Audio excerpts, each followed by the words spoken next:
Question number 4, Dr. Russel Norman. Thank you, Mr. Speaker. My question is to the Prime Minister and asks, does he stand by his statement that you can't and you wouldn't want to stop retail investors on selling shares to foreign buyers under his asset sales policy? The Right Honourable Prime Minister. Mr. Speaker, yes. And shares are freely traded every day between New Zealanders and people of other nationalities. That is actually very much to New Zealand's benefit.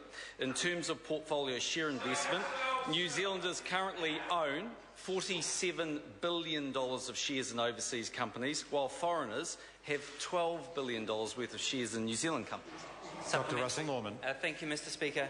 Is he aware that the number of shareholders in Contact Energy has declined by 2/3 since it was privatised, and those remaining shareholders account for only 2% of the New Zealand population? And if his privatisation follows that path, then we will lose control of these companies. The Right Honourable Prime Minister. Mr. Speaker, I will give that member an absolutely cast-iron guarantee here in the House today. It will not go on that path. One shareholder will own 51% majority control.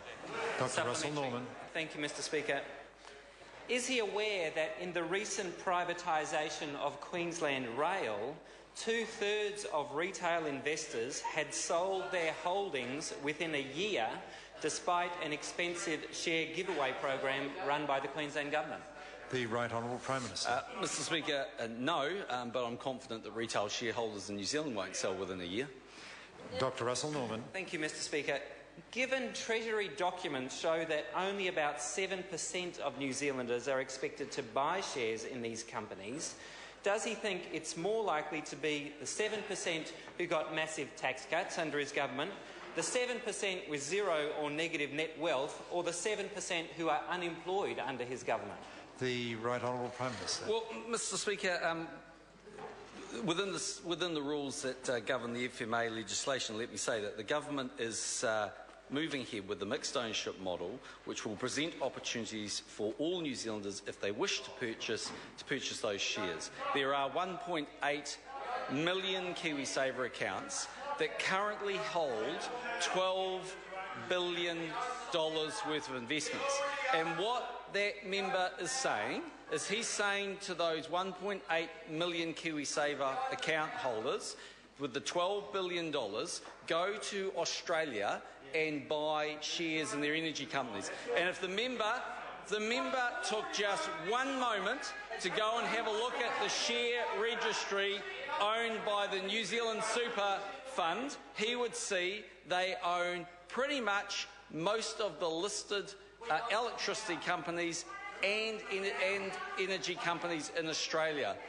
I, for one, personally would rather see them investing in New Zealand than Australia. If the member has a different view, well, he's welcome to go and make that to New Zealanders. Dr. Russel Norman. Thank you, Mr. Speaker. Does he think that it's fair that the vast majority of Kiwi mums and dads who currently own these companies, they will lose the ownership of these companies so that a handful of New Zealanders who have the money and foreign buyers can profit from their power bills? The Right Honourable Prime Minister. Mr. Speaker, there are so many parts of that question that are wrong. It's basically not funny. But let's start with power bills. They went up 72% under Labor when these SOEs were 100% owned by the government. So what happens to your power bill bears no correlation to the owner. It bears directly to the effects of the RMA and the capacity to bring new generation on stream. In terms of foreign owners, the companies will be 51% New Zealand owned.